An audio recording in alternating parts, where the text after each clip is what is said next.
দেশ থেকে বিদেশ, খেলা থেকে বিনোদন, সব ধরনের খবর নিয়ে আমি মিঠু শুরু করছি নজরের দুনিয়া। লেক ভিউ হাসপাতাল, সময় অসময় সব সময় আমাদের পরিষেবা modular OT, paediatric surgery, plastic surgery, general surgery, neuro surgery, urology, gastroenterology, gynaecology, orthopaedic, ENT, chest সমস্ত অভিজ্ঞ চিকিৎসকদের দ্বারা চিকিৎসা করা হয়। সর্বোন্নত আইসিইউ, এইচডিইউ, প্যাথোলজি, সমস্ত রকমের USG, CT scan, X ray, FNAC, biopsy, tapping. শুধুমাত্র আমরাই পারি স্বল্প মূল্যে অত্যাধুনিক প্রযুক্তির চিকিৎসা, কলকাতা ও হায়দ্রাবাদের বিশেষজ্ঞ চিকিৎসকদের সুপরামর্শ, নিজস্ব ফার্মাসিতে 20% ছাড়ে ওষুধ, প্রতি রবিবার প্রসূতি মায়েদের বিনামূল্যে ইউএসজি পরিষেবা।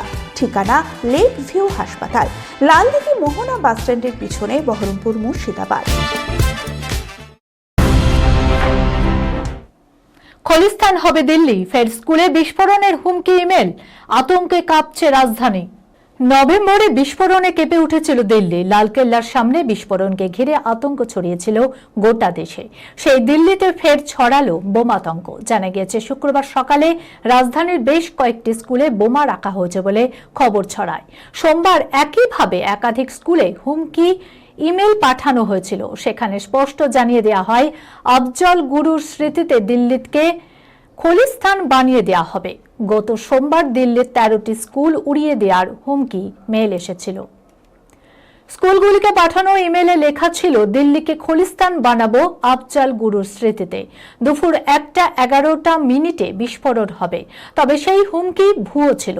সপ্তাহান্তে শুক্রবারও একই ভঙ্গিতে স্কুলগুলিতে বোমাতঙ্ক ছড়ায়। দিল্লির দমকল সূত্রে খবর, শুক্রবার সকালে অন্তত 3টি স্কুলে বোমা রাখা হয়েছে বলে খবর ছড়ায়। প্রথমে বিটি তামিল স্কুলে বোমা রয়েছে বলে খবর মেলে। পড়ুয়াদের পরিবারকে সতর্ক করা হয়। আরও 2টি স্কুলে বোমা রাখার খবর পেয়েই সেখানে পৌঁছে যান দিল্লির দমকলের আধিকারিকরা। রাজধানীর একাধিক এলাকায় বাড়ানো হয়েছে নিরাপত্তা। হুমকি পাওয়া 3টি স্কুল থেকেই পড়ুয়াদের বের করা হয়েছে। ওই এলাকাগুলিতে জারি হয়েছে হাই অ্যালার্ট। কিন্তু হুমকি ইমেলের উৎস এখনো জানতে পারেনি পুলিশ। খাস দিল্লিতে 3 জনের মৃত্যুতে গ্রেপ্তার হয়েছে এক তান্ত্রিক। লাড্ডুতে বিষ মিশিয়ে হত্যার অভিযোগ উঠেছে। খোদ দেশের রাজধানী শহরে তন্ত্রমন্ত্রের দাপট। 3 ব্যক্তির মৃত্যুর ঘটনায় এক তান্ত্রিককে গ্রেপ্তার করল পুলিশ।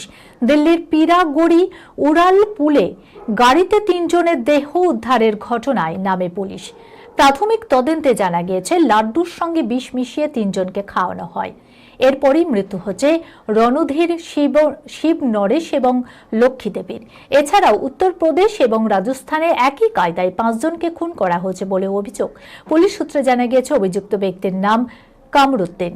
অলৌকিক শক্তিতে রোগ সারিয়ে দেওয়া, কঠিন সমস্যার সমাধান করে দেওয়ার প্রতিশ্রুতি দিতেন তিনি। মৃত রণধীর কি কোনো সমস্যার সমাধানে তান্ত্রিকের সঙ্গে যোগাযোগ করেছিল? উল্লেখ্য, রণধীর এবং শিব নরেশ ব্যবসায়িক সঙ্গী।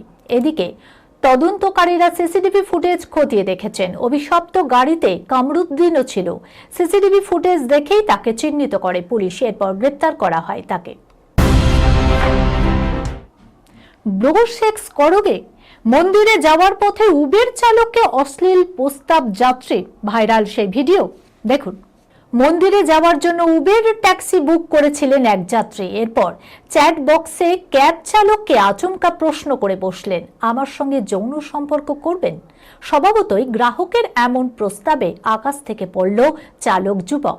কি উত্তর দেবেন বুঝে উঠতে পারছিলেন না তিনি। চ্যাট বক্সে উবের চালক ও গ্রাহকের কথোপকথনের সে ভিডিও, অশ্লীল প্রস্তাবের স্ক্রিনশট ভাইরাল হয়েছে এখন সোশ্যাল মিডিয়ায়। ঠিক কি কাণ্ড ঘটেছে? এই ঘটনা হরিয়ানার গুরুগ্রামের। অন্য দিনের মতোই ট্যাক্সি নিয়ে পথে বেরিয়েছিলেন চালক যুবক। একসময় উবের ক্যাব বুক করেন এক যাত্রী। এই ক্যাবের অ্যাপে চালকের সঙ্গে গ্রাহক ফোন কলের পাশাপাশি চ্যাটেও কথা বলতে পারেন। সেই চ্যাট বক্সে আপত্তিকর প্রশ্ন করেন এক যাত্রী। ভাইরাল ভিডিওতে দেখা গিয়েছে হ্যালো ব্রো বলে কথোপকথন শুরু করেছেন অভিযুক্ত যাত্রী। এরপরই বিস্ফোরণ ঘটান তিনি। প্রশ্ন করেন, ব্রো সেক্স করোগে? এই মেসেজ পড়ে চক্ষু চড়ক গাছ হয় বেচারা চালকের। উত্তরে প্রশ্নচিহ্ন পাঠান তিনি। পাল্টা যাত্রী লেখেন, রাজি থাকলে হোয়াটসঅ্যাপ নম্বর পাঠাও। এখানেই না থেমে অজ্ঞাত পরিচয় গ্রাহক লেখেন, হ্যাঁ বা না এ উত্তর দাও। সবচেয়ে চমকে দেয়া কাণ্ড হলো চালক না লেখার সঙ্গে সঙ্গেই রাইড ক্যান্সেল করে দেন যাত্রী। উবের কাণ্ডে চমকে গিয়েছে নেটিজেনরা। সব মিলিয়ে উবের চ্যাট বক্সের অশ্লীল প্রশ্ন ভাইরাল হয়েছে এখন নেট দুনিয়ায়। আলফার সেটে ববি আলিয়ার তুমুল ঝগড়া, শুটিং মাথায়, মধ্যস্থতায় আসরে খোদ প্রযোজক আদিত্য চোপড়া। মাসখানেক আগেই আলফা সিনেমার শুটিং শুরু হয়েছে। জস্টাস ফিল্মসের গোয়েন্দা ব্রহ্মাণ্ডে ববি দেওয়াল যে আলিয়া ভাটের সঙ্গী হতে চলেছেন সে খবর 25 সালেই মিলেছিল। তখন থেকে লর্ড ববির খোল অবতার দেখার অপেক্ষায় অনুরাগীরা। এবার খবর সেই ছবির সেটেই নাকি ববি দেওয়ালের সঙ্গে তুমুল বাক বিতণ্ডায় জড়িয়েছেন আলিয়া ভাট। পরিস্থিতি নাকি এমন পর্যায়ে পৌঁছেছে যে দুই তারকার ঝগড়া থামাতে শেষমেশ আসরে নামতে হয় প্রযোজক আদিত্য চোপড়াকে। যশরাজ ফিল্মসের পুরুষতাত্ত্বিক স্পাই ইউনিভার্সের ভিড়ে আলফার সুবাদে আলিয়া ভাট গোয়েন্দা হিসেবে আত্মপ্রকাশ করতে চলেছেন।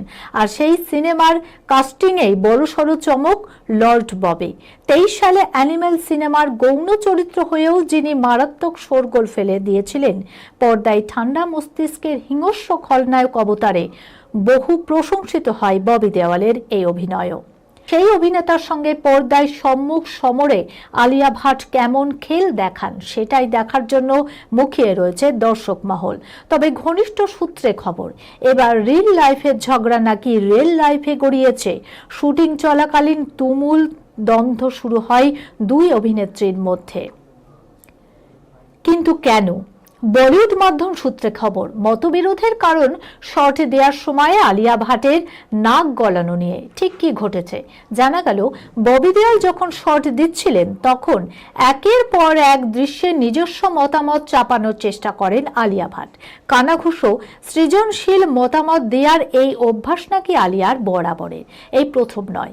কিন্তু অভিনেত্রীর এত মতামত জাহিরে নাকি এক সময়ে অতিষ্ঠ হয়ে আপত্তি তোলেন সিনিয়র অভিনেতা ববি দেওয়াল। এরপরেই সেটে তুমুল উত্তেজনার সৃষ্টি হয়, শুটিং মাথায় ওঠে। পরিস্থিতি এমন পর্যায়ে পৌঁছায় যে খবর পেয়ে তড়িঘড়ি সেটে আসেন প্রযোজক আদিত্য চোপড়া। তার মধ্যস্থতাতেই আবার নতুন করে শুটিং শুরু হয় বলে জানা গিয়েছে। যদিও সংশ্লিষ্ট ইস্যুতে কোনো রকম প্রতিক্রিয়া দেয়নি প্রযোজক সংস্থা, তবে এসব খবর কি আর চাপা থাকে? দাবানলের মতোই ছড়িয়ে পড়েছে বি টাউনে। এই খবরের সঙ্গে শেষ করলাম আজকের নজরে দুনিয়া। আপনারা দেখছেন টিভি 24 বাংলা, সংবাদ বিনোদন সারাদিন সারাক্ষণ।